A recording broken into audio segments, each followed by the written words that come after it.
We call it Tech Watch because we keep an eye on tech so you don't have to.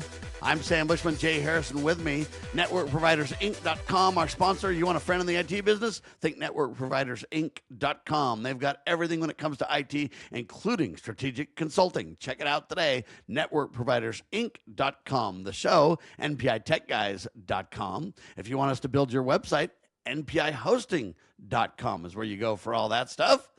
Ladies and gentlemen, they say it's a $150 billion lawsuit. I don't even know how to respond to $150 billion if I won it or if I whatever. Anyway, it's a showdown in Silicon Valley. Starts on Monday. Elon Musk sues OpenAI. He claims breach of founding principles. Jury selection starts on Monday. It's going to be in Oakland, I guess, California. And Elon Musk is suing OpenAI and its leader, Sam Altman, because he says they're deviating from their, quote, nonprofit mission.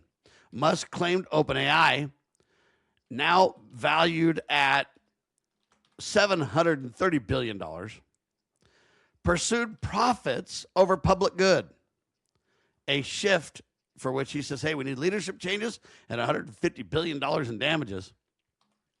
I don't know what's going to happen with this because I see both sides of it. I see that Elon Musk is pretty right factually from what their original agreements were, Jay. On the other hand, I kind of see that to compete in this world, I just don't see how you're going to make it completely a nonprofit reality. And now, I guess no harm, no foul, because Elon Musk has his own, I don't know what you want to call it, AI ecosystem is the best word I can think of for it. And so how's that going to all work when you have your own, when you can compete, when, I don't know. And can they stay alive and compete in the modern world without turning it into some profit type ventures and stuff? It's going to be sticky, and you're going to have pretty savvy IT judges to handle this, Jay. I would agree with that, but I don't know how they're going to do this. There's a lot of issues here. Number one, Amen. I guess, OpenAI was started as a nonprofit, right? Yes. And I know that they make tons of money, but they also lose tons of money. And last Yes. I've heard, they're losing a lot more than they're making. So I don't know that while they have the potential to be profitable, have they actually been making a profit? No. So that's number one. Amen. I see what he's saying. He's wanting, Elon Musk is wanting to sue them because, but can anybody just sue a nonprofit? Like, can I sue some public broadcasting as a nonprofit because I think that they're making money? And then anybody can sue anybody for any reason, Jay. The question becomes, will you have any ground, or will it be dismissed and say you don't have standing? That's a real question too. Yeah, but I mean, I thought like the government or somebody had to go against nonprofits if a nonprofit is actually making profit and they're not saying that, or there's a problem with it. I always thought that was government enforcement. I didn't think just an individual or somebody else could bring a judgment against them. Well, I think an indict a ham sandwich, anybody can sue. The question is what will happen to that suit. Does it get thrown out before it ever gets wings or legs? You know, that's a debate, and your point's right. There's some concerns there, and there's some overarching rules to prevent just millions of lawsuits and stuff like that, too. So I don't know where it's going to go, but here's what's interesting to me. If Claude says we are going to restrict our models because they're too powerful and they could be used for wrongful purposes, and so we're only going to put them in the hands of the few. And then if ChatGPT says, well, we're nonprofit, or OpenAI, and we're going to release it to more people, we're not going to be as critical about that. Aren't they, on one hand, serving their nonprofit idea by doing that too? That's one question. I would think the other question is, what about Elon Musk's group now? And then you go back to the Chinese. What's that Chinese thing called that was their Chinese AI? I don't remember. You know, made a lot of headlines recently. What's the word for that? I don't remember. Something DeepSeek, I think it's called. Yeah, or Deep Think or something like that. Yeah, DeepSeek. Anyway, and they say that's an open source one, Jay. I haven't heard anything about that in 6 months. But well, they're talking about it now. And they're saying it's open source, and they're saying they're keeping up with the, quote, private world, the nonprofit world, and the open source world. Imagine the communist Chinese in charge of the open source. It gets weird fast. Yeah, well, it's like, what I the mean, heck open is source going is on? open source. I don't think it matters who it's from. If you can read the source code, right? I mean, yes. But what's funny to me is we're going to debate whether AI can make a profit or OpenAI can make a profit. We're going to debate whether Claude's going to release how much to whom. And then Elon Musk is going to have his third-party thing, and then the Chinese are running the open source version. It's a strange world we're in, sir. It's a wild west for the AI, and I like it. Amen. And so I don't know what's going to happen with all this, but it's a massive lawsuit, and I wanted to make sure you knew about it. And we'll keep an eye on it because the outcome of the lawsuit really matters too. Will it put a damper on or tamp down creativity, rollouts of AI? What'll happen? Will the judge put a kibosh on a lot of things? What's going to happen with this? I don't know. There's a lot up in the air on this one, Jay. Well, I think one thing's for certain: the lawyers will make out like bandits. It's sad but true. But what if we just use AI? Can't AI just litigate this thing? Well, no, you got to have real people there. I mean, they're going to be using AI, of What course. are you talking about? Why do we got to have real people? Judges are mad now because lawyers are submitting AI stuff, and a lot of the AI stuff is really pulling fake cases, and that's a big battle too, Jay. Yeah, that is a battle. Why can't that be vetted? You're going to need an AI to vet your AI output. Well, that's all we got to do is just take the ability to edit and audit source code and edit and audit court cases, Jay. That's all going to be. Reapply not only is that already being done, I would imagine there is vast amounts of legal stuff that's being done through AI now because it's always been a headache and a nightmare to try to do that kind of stuff manually. No doubt. This is one place where it will shine for sure. It'll shine if it's trained right and if we give it time. See, right now we're just in the early stages of this and stuff isn't vetted well enough. I'll give you an example. People are wondering if we're going to have AI courts. And people are wondering if we're going to have AI judges. And wondering if we're going to have AI government entirely. And so I created for another talk show, by the way, 10 reasons why I'm against AI courts. Code is not conscience. AI cannot, really do fair moral judgment and mercy because it's all based on who wrote it. If they don't believe in mercy, they're just justice, then it's a justice bot. Accountability must be human. Who answers or who's responsible when AI gets it wrong? Where does the buck stop? Due process requires transparency. Black box decisions violate justice. Bias in, bias out. You know what? AI inherits the flaws of its creators, right? And the data that it's got as its core. Efficiency, folks, might be cool, might be really efficient, but it's not justice.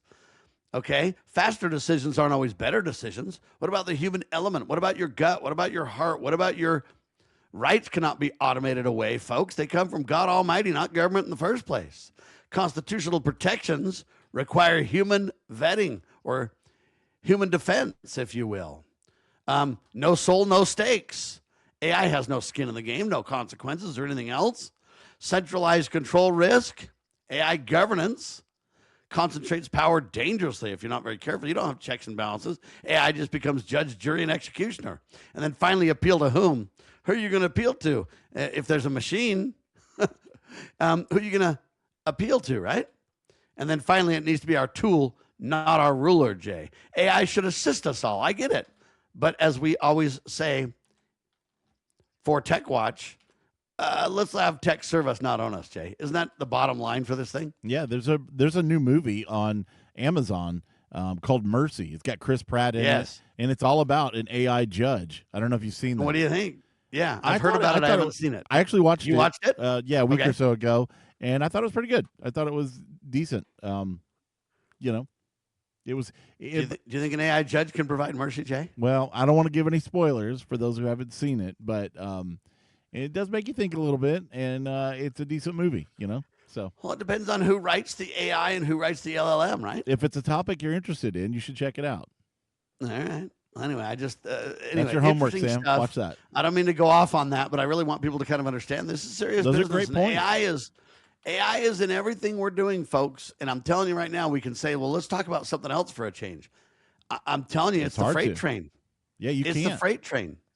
Everything is involved in AI. For example, Meta is having massive job cuts. Yes, they are. Zuckerberg is betting on an AI future, and he thinks it's going to be huge. Meta plans to reduce its workforce by 8,000 employees. That represents families. These are not low-paying jobs or something like that. Now, they might be lower on the totem pole at a high-paying company or whatever, but if they reduce their employees by 8,000, then they say they will not even fill 6,000 current open positions. That's 14,000 people from a super high-tech company They say this decision is part of a strategic refocus on artificial intelligence, and it comes as the tech giant shifts resources amid broader industry layoffs and heavy investments in AI. Now, I find this fascinating because, I look at the world, and for small business, small to medium-sized business where I work, we're just not that far along. We have a lot of great AI happening, but we don't have a lot of tasks in place to truly replace people. But some of these companies have built their own internal stuff, and they do, Jay. And so now, really, the takeaway from this is it's happening and it's real. And the takeaway is it's going to eventually kind of work its way down to the small business world, to the medium business world. It's at the big corporate, right? It used to be big data, and we couldn't do near the analytics that big data could do. But now big data is filtered down to us, and AI is going to filter down to us too. I don't know what the lag's going to be because it's happening faster than I thought it would. But at the same time, these big companies are already there, Jay. We just don't see it in our day-to-day lives because it's either behind the scenes or it's working and people don't understand the tech behind it yet. But this is real and happening, and it's going to change the world. I don't want you to think there's not new jobs, because there's a lot of new jobs. What about AI implementers? Somebody's got to watch the AI run and monitor it. You got to have some kind of a human element to this thing. So we're seeing a massive change, but you don't need everybody to take care of the horses now. You just need somebody to fill your car with gas or plug it in, right? That's exactly so. Right. This change is similar to that example. And it's going to be like 10 to 1. I think that you're going to see one person doing the job of what 10 other people used to do. And big companies like Facebook, Meta, they're going to streamline. And I'm surprised it hasn't happened sooner, that these guys are doing this. But we're going to see this, and we're going to see it with a lot of big tech. And tech isn't going to be the gold mine of jobs that it has been in the past, at least for a little while. I think it's going to create more jobs, though, in the long run. But they're going to be different. They're not going to be what we're used to. Anyway, we thought we'd bring that to your attention. OpenAI rolls out new AI model ChatGPT 5.5, and they're going to expand access to millions. We'll talk about it. This is Tech Watch.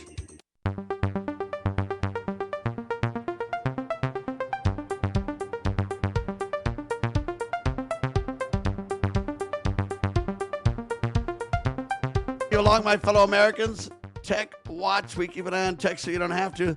There's a lot going on, Jay, in the industry. I'll tell you that. Yes, there is. All kinds of stuff going on. You got OpenAI rolling out their new model, like you talked about. You got AI chips. Demand is surging globally. We'll still have that problem. It's still kind of a rampocalypse.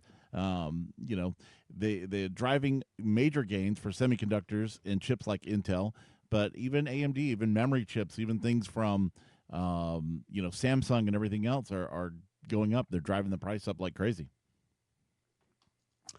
Amen. I don't know what to think about this, because AI chip demand surges globally. All that means is it's going to be harder for you and I to get computers and hardware, Jay. It does. It does mean that if people are, there's still some stock, but I think that, it just seems like they need to ramp up production. If they're eating up stuff and there's a high demand for it, maybe we're going to see the other side of that. By the time production ramps up, then demand could cool, and you could see a glut of chips and the price fall dramatically.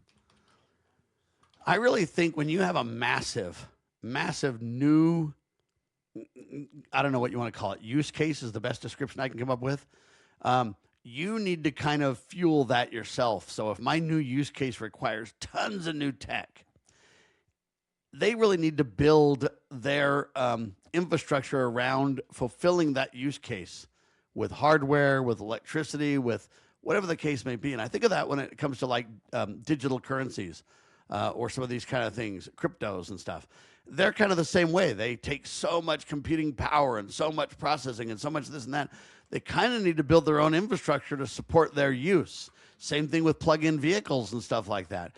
Otherwise, they just basically, destroy what's out there from a supply and demand point of view, and then they can't, right themselves. But if you could project your supply and demand requirements and or needs and build for them, I think that's what Donald Trump and others are trying to get to, and I think it's wise for them to do so. Generative AI development continues across major companies. despite some project cancellations. So you're going to expect cancellations. Google's been famous for patternizing this. We try something, we don't like it, we dump it. We try something, we don't like it, we dump it. What do they call it? Google Labs, Jay? Yeah, where they're always got projects that are needing to be done, and they're dropping stuff and rebuilding and innovating, and that's the thing. And with innovation, you're going to dump a lot of stuff. You're going to say that doesn't work out for us. Sadly, I think that's the reality. And so you've got basically data infrastructure, large scale computing. It remains central, and we've got bottlenecks for this in AI deployment. And so it's going to slow down, folks. I know you hear a ton, but when it comes to everybody starting to onboard, not just the thinking or the reasoning layer, which is what ChatGPT and Claude are, but you start to have people build automation behind it and have AI take actions. Now you're talking token suck. There's input and output tokens that govern all these pricings for all these models. Some are more expensive than others and all that kind of stuff. But at the end of the day, you've got to have the infrastructure. We don't have it. It's not ready. So enterprise, for example, that's where we see the lead happening. Enterprise focus is already shifting towards, quote, practical AI use cases tied to ROI, ROI, return on investment, rather than speculation. That's something big, Jay, that when we start to do that, then tech not only becomes real, but it slows down. Yeah, but it also becomes more profitable and more productive. Absolutely. Without question. And then that will fuel building the infrastructure. So it's a little bit like the chicken and the egg. I hate to be weird about that, but I'm just saying it's cliche, whatever you want to call it. Yeah. But it's something we really need to kind of understand. Right? Yeah, and they both need to develop off of each other. And it takes time for that to ramp up. But, I think that these companies, you're seeing a lot of it, and we see a lot of wow factor with AI too, but sometimes it doesn't always translate to real dollars. That's where we need to see it happening for industry to grow on it. Anyway, so the question becomes, there's a battle between the global chip manufacturers and what they can bring to the table hardware-wise versus the debate is who's got the software. You got automation and AI assistant workflows. They're continuing to replace manual business processes. But it's slow. And it's slow because it's very hard to automate at scale. Let me explain that. It's very easy to automate if you have a solid, clean data set and a solid process that you say this works every time. Now it's fairly easy to use AI to intelligently think through it or reason through it, and then for those different layers to go, to say, I can trust the data. I've got the connectors to connect and go and do things, and I've then now got the ability to duplicate it consistently over time. That works well. But when you try to scale automation across the board to thousands of people that do things differently, now it's a different ballgame, Jay. And the comparison I like to give people is AI is here and it's here to stay. But if you think AI is going to change the game in 1, 2, 3, 4, 5 years so drastically that we can't function, it's not true. Think about the iPhone. When did the first iPhone come out? 2006? 2012, maybe? I don't remember. I think in 2008 they had iPhone. I'll have to ask ChatGPT, when did the first iPhone come out? But anyway, I bring this up to say, how long has it been out? 20 years, at least? If it was 2006, certainly 20 years, yeah. When did the first iPhone? Oh, I thought you were using Alexa for this, Sam. No, I got ChatGPT at my fingertips here. But the reason I bring this up, though, is, Jay, how long has it taken the iPhone to make all the changes that we see now? The first iPhone was released by Apple on June 29th, 2007. Okay. It was announced earlier that year. So we're right at coming up on January 9th. So I was close. Yep. But anyway, I was just guessing, by the way. Just redneck guesses, but hey, there you go. Anyway, the reason I bring it all up, though, is it's taken 20 years. And if you look at the first iPhone, I mean, it's almost embarrassing. It's like coming out in your pajamas, compared to the modern day. Yeah, but high tech at the time, though, right? Oh, it was. Don't get me wrong. I'm not mocking it. I'm just trying to get across the point. It was high tech at the time. So is AI. But AI is going to take you 10, 20, 30 years to mature. And you can say, no, Sam, AI is agentic. In other words, AI can think for itself and teach itself, and so it's going to be faster. Yes, it is. But it's kind of like Moore's laws on chips. Is there a law that's going to slow it down? Yes. You want to know what they are? People. Humans' ability to keep up, number one. Yep. Number two, the ability, again, to do something isn't hard. To do something across a gazillion variables becomes really hard. In other words, lab results are easy. Real results or real world results are really, really difficult. And so it's tying it to that automation. It's tying it to productive solutions without making mistakes. When you give it access to your data, you got to make sure that it doesn't just rape your data and ruin it, destroy it. You got to give it clean data so that you've got to give it connectivity. You got to give it governance. You got to give it all those things haven't been really worked out really well. Now, if you take a big company like, Meta or somebody, and they've got their processes down and they're prepared for it, they can implement it and boom, it's happening. That doesn't mean the rest of us can or will that easy. Yeah, there is a OpenAI rolling factor. out, OpenAI is rolling out 5.5. Expanding access to millions, that's great. It's smarter. But do you realize that the average American that uses ChatGPT is only on the version 3 model day to day, Jay? No, I thought they were just, I use it, day to day, and I just stay on whatever model's the latest, whatever they leave as the default. No, are you sure? Yeah. Because let me explain the default. The default says we're going to be on 3.3 for most of your questions. When you ask a question that requires greater reasoning that's beyond 3.3, we're going to automatically switch you to 4 point something and apply it on the fly, and you'll never know the difference.